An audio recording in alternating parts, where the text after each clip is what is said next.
Coucou tout le monde, j'espère que vous allez bien. Je vous retrouve aujourd'hui en vidéo pour un nouveau point lecture, donc dans lequel je vais vous présenter 3 romans et on commence tout de suite. Donc tout d'abord, j'ai voulu vous présenter Des éclaircies en fin de journée d'Agathe Colombier-Hochberg, publié chez Pygmalion. Donc ici on va suivre l'histoire de Léopoldine, dite Léo. C'est une lycéenne, elle a 16 ans. Ses parents se sont séparés il y a un bon nombre d'années de cela. Elle vit avec sa mère qui tient une librairie. Et son père en fait les a quittés pour vivre avec un homme. Donc voilà, donc ça fait des années qu'ils sont ensemble et ça ne pose aucun problème à Léo d'avoir une maman et un père adoptif en quelque sorte, parce que elle est vraiment très proche aussi bien de son père biologique que de son compagnon. Et ils forment une jolie famille recomposée à eux quatre.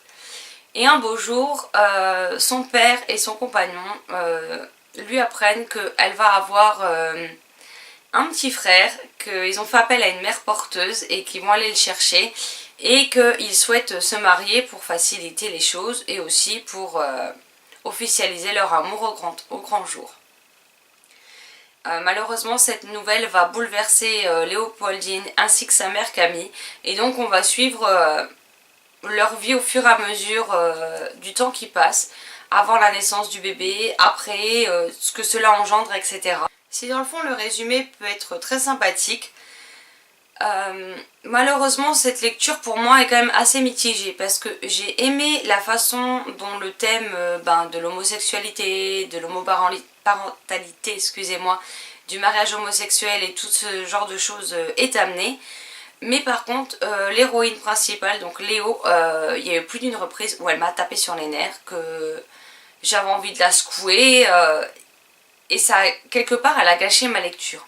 En plus, je m'attendais à avoir certains passages avec des petites notes d'humour, etc. pour alléger un peu le récit, et pas du tout. Donc c'est vrai que sur ça, je suis un peu déçue. Après, l'histoire en elle-même est vraiment, vraiment bien menée. Ça a été fait de manière douce, de manière intelligente, de manière sensible, mais vraiment le caractère de l'héroïne principale, en fait, je peux pas. Autant j'ai adoré les personnages adultes de ce roman, autant elle a 16 ans et quelque part elle agit comme une gamine de 8 ans, quoi. Donc voilà. Ça lui a jamais posé de problème jusque là, et là tout d'un coup, en même temps c'est la suite logique des choses. Quand on aime quelqu'un et ce genre de choses, au bout d'un moment on a peut-être envie de se marier. Bon, pas pour tout le monde, on est d'accord, hein. Ou on ressent le besoin d'avoir un enfant, etc.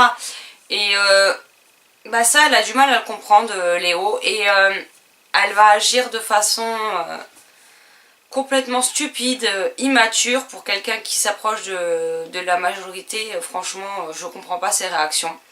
Par moments, elle va carrément avoir honte de son père, et là, honnêtement, je comprends pas comment on peut avoir honte comme ça de ses parents.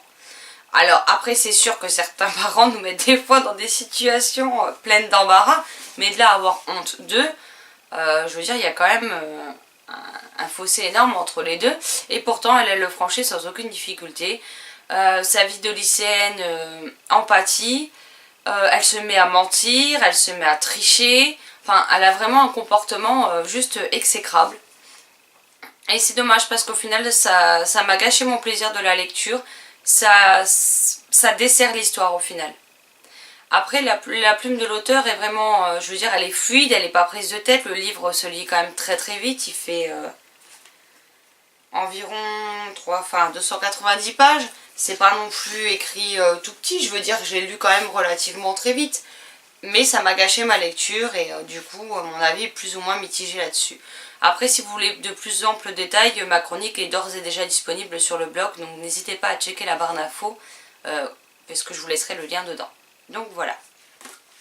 Ensuite, j'ai lu le premier tome des Hommes de Snowcroft, donc qui est Le secret de Snowcroft de Christy Snow, publié chez Juno Publishing France.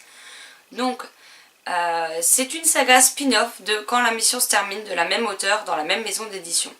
Donc quand la mission se termine, c'est un mélange entre enquête policière, suspense et romance MF, tandis que dans Les Hommes de Snowcroft, ça reste une histoire, enfin des romances, ça reste avec du suspense, une enquête policière, etc. Mais là il s'agit exclusivement de romance MM. Donc je préfère le préciser parce que si vous avez aimé quand la mission se termine en AMF mais que vous n'aimez pas le MM, je vous déconseille donc de lire ce spin-off puisque il n'y aura que des romances homme-homme. Donc voilà, maintenant que cet aparté est fait, on va pouvoir rentrer dedans. Donc dans ce premier tome, on va suivre Jamie et Trevor, donc ces deux amis d'enfance qui se connaissent donc depuis qu'ils ont 14 ans. Aujourd'hui, c'est des hommes qui sont majeurs, qui ont tous les deux une vie professionnelle, ce genre de choses. Jamie a une entreprise de construction alors que Trevor fait partie des gardes forestiers. Si Jamie est gay et que tout le monde est au courant, ce n'est pas le cas de Trevor qui lui par contre est un hétéro pur et dur et qui s'enchaîne à peu près toutes les gonzesses qui peut se faire au passage. Donc les filles ne restent jamais longtemps avec lui et ça commence à énerver fortement Jamie. Ça influe également sur leur amitié qui est en train de s'écrouler malheureusement. Et un beau jour, alors qu'ils ont pris l'habitude de courir ensemble tous les jours, Jamie se rend compte que Trevor n'est pas au rendez-vous et il a décidé de partir, de quitter Snowcroft pour se rendre tout simplement dans une autre ville, dans un autre état, afin d'ouvrir une branche de sa société de construction, puisqu'il n'y a plus que lui et sa sœur, ils n'ont plus de famille, et donc il souhaite aller là-bas pour implanter donc une branche de sa société. En faisant une balade, il va se rendre compte en fait que si Trevor n'est pas venu au rendez-vous, ce n'est pas parce qu'il ne voulait plus lui parler, mais tout simplement parce qu'elle était victime d'un accident. Il le retrouve inconscient dans les montagnes, en hypothermie, et il va tout de suite appeler les secours et croiser les doigts pour que son ami s'en sorte. Le problème, c'est qu'une fois arrivé à l'hôpital et une fois Trevor sorti de son coma, les choses ne vont pas se passer exactement comme il l'avait prévu, puisque Trevor est amnésique. Trevor ne se souvient pas qu'est-ce qu'il faisait là-bas, il ne sait pas ce qui s'est passé, il ne reconnaît plus ni ses collègues, ni ses amis. Et ce qu'on lui apprend de lui ne lui plaît pas forcément parce qu'il se rend compte qu'au final, il agit un peu avec les autres, y compris surtout avec la gente féminine, comme un connard en fait. Et il va y avoir tout un cheminement où il va se poser énormément de questions sur lui-même, sur ce qu'il veut vraiment, sur qu'est-ce qui peut le pousser à s'interroger autant. Et on a tout ce cheminement. Et de l'autre côté, on a Jamie qui, voyant son ami pas bien, blessé et en plus amnésique, décide de reporter son déménagement à plus tard et d'être là pour son ami. Donc il va vraiment essayer de l'épouler au maximum, de lui donner des informations, mais sans tout lui dire non plus. Il va lui parler de certaines choses qu'ils ont fait ensemble, comment il est, comment il s'appelle, où est-ce qu'il habite, ce genre de choses pour l'aider à essayer de se souvenir. Et j'ai vraiment aimé cette histoire avec Jamie qui, malgré le fait qu'il soit fou amoureux de Trevor et que ça le blesse de savoir qu'il ne pourra jamais faire sa vie avec, qui continue à épauler son meilleur ami coûte que coûte, quitte à en souffrir. Et à côté on a Trevor qui comprend pas forcément tout ce qu'on lui raconte, il ne se souvient pas de ça, il ne comprend pas pourquoi il agissait comme ça. Et toute sa remise en question, sa reconstruction, est-ce qu'il va retrouver la mémoire ou ce genre de choses. Et j'ai vraiment adoré cette histoire.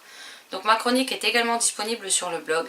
Et la seule chose que je peux vous dire, c'est que Christy Snow, décidément, c'est une auteure que je ne suis pas prête de lâcher.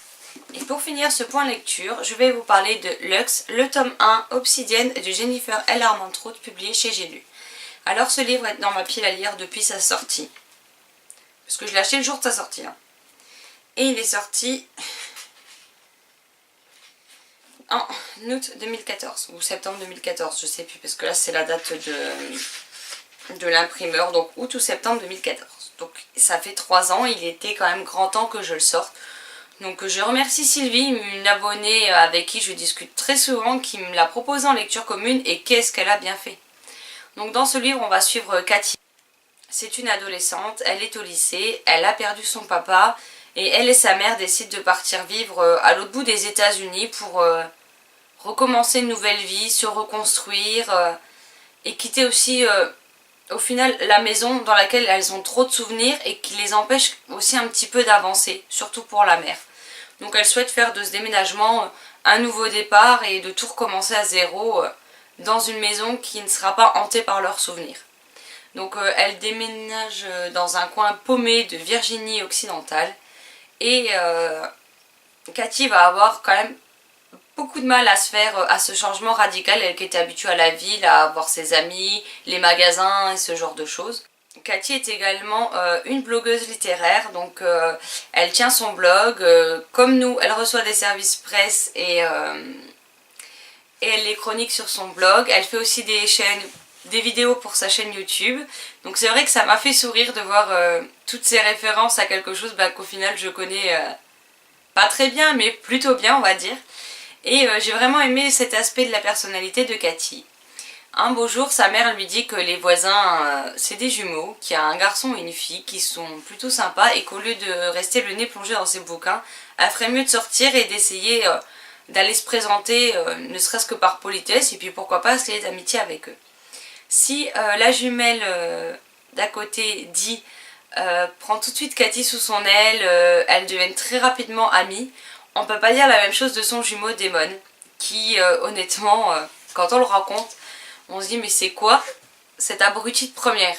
Parce qu'on peut pas dire qu'il soit délicat, il est pas spécialement poli, il est pas gentil.